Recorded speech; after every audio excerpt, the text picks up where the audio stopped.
I'm a specialist physician and an intensivist. And an intensivist in probably one of the greatest times that any intensivist can be alive. This is where ICU care had to be perfect. Together with a team of doctors, nurses, respiratory techs, physios, dietitians, cleaners, and porters, we have cared for more than 1,000 patients with severe COVID pneumonia in our unit over the past year and a half. For those who don't know, patients with a severe illness are the patients that struggle to breathe on their own, the patients that need high flow, patients that need intubation, and the patients that need ventilators. So when I was asked to speak today, I must admit I was actually quite reluctant, and for me that was very strange. For those who know me, I speak a lot. And the reason why I could not understand is because I'm so strong and I feel so passionately about everybody should be vaccinated, but yet I just don't have the words to express what I feel anymore. I don't have words left to try and convince people to please vaccinate and save lives. So I decided not to tell you again that vaccines save lives, that it protects you from severe illness, from hospitalization, and from death.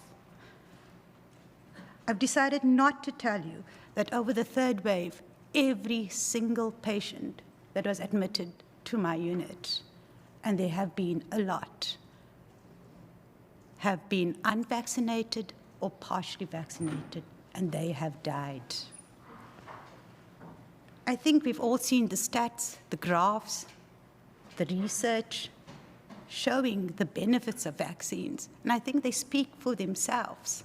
But what I want to tell you was about our experience in the ICU over the past year and a half.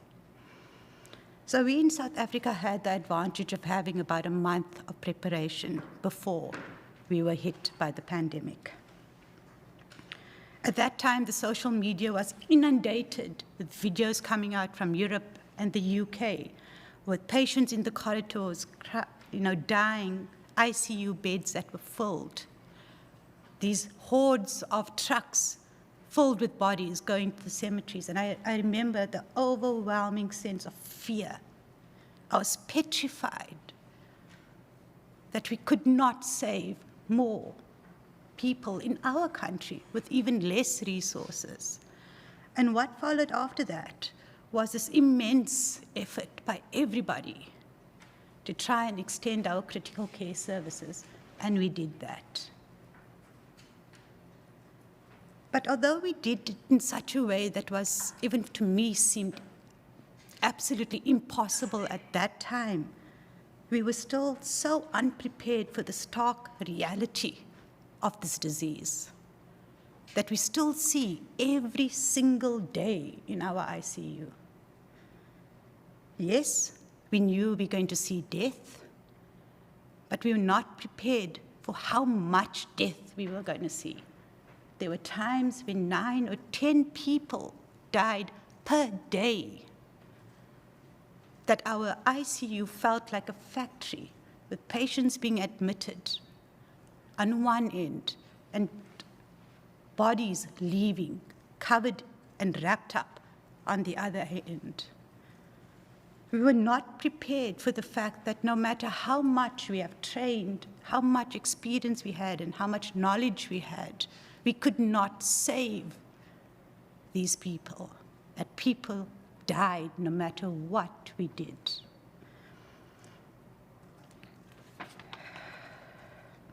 Nothing prepared us for the fact that whole families were wiped out at one go, that a colleague of mine begged and pleaded that we save at least one of his parents so that he could see the new child.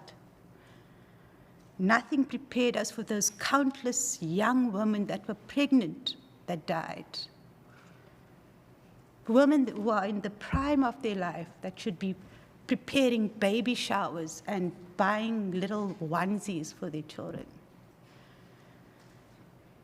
Nothing prepared us for that 36-year-old man 2 weeks ago who told me, please, Dr. Lalla, please save me. I'm getting married in 2 months' time.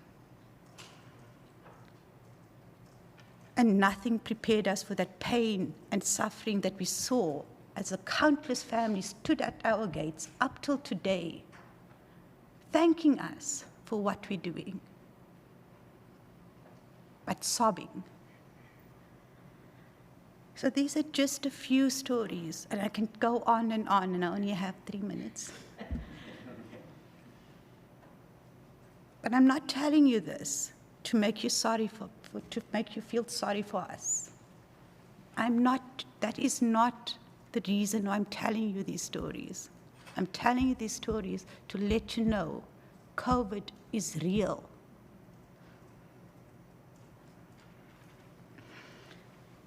It does not discriminate between anyone, whether you're young or old, rich or poor. And even though you may feel safe and protected, you are not. I remember the day the vaccine, the first batch of vaccines came to Tygerberg Hospital, and somebody took a photo and sent it out in a WhatsApp group. And I cannot explain the joy and the euphoria we felt. In fact, I burst out crying. And the reason why, because finally there was a light at the end of the tunnel for just not the healthcare workers, but all the people that we serve, that there was hope. Yes, we are exhausted. Yes, we are angry. Yes, we are frustrated. And yes, there are days which are getting more and more frequent that we feel we cannot do this anymore. But we will do it, because this is what we've trained for. This is whom we are. This is what we dedicate our lives to do, to help everybody, to make sure that the mother, the brother, the sister, the child that is under our care gets out of hospital and back to their lives. And as I stand here today, my plea to each and every one of you, just step back from for a moment. Step back from the hype surrounding vaccines, from the numerous posts on every single social media platform there is, telling you to either vaccinate or not vaccinate. Step back from those conversations that you're having in the corridors at work, or at dinner parties, or whatever you're doing. Just step back and take a look. Take a look around you and see the pain and the suffering and the destruction that this disease has done. And realize that we are not the frontline fighters. You are. Realize that you have the power to put an end to this pandemic. You have the power to allow kids to grow up with both their mum and their dad. You have the power to go to make sure that restaurants are opening. People can go to sports events, can take their child to a rugby match or a soccer match. You have the power to save lives, not us. You have greater power. Please vaccinate. Thank you.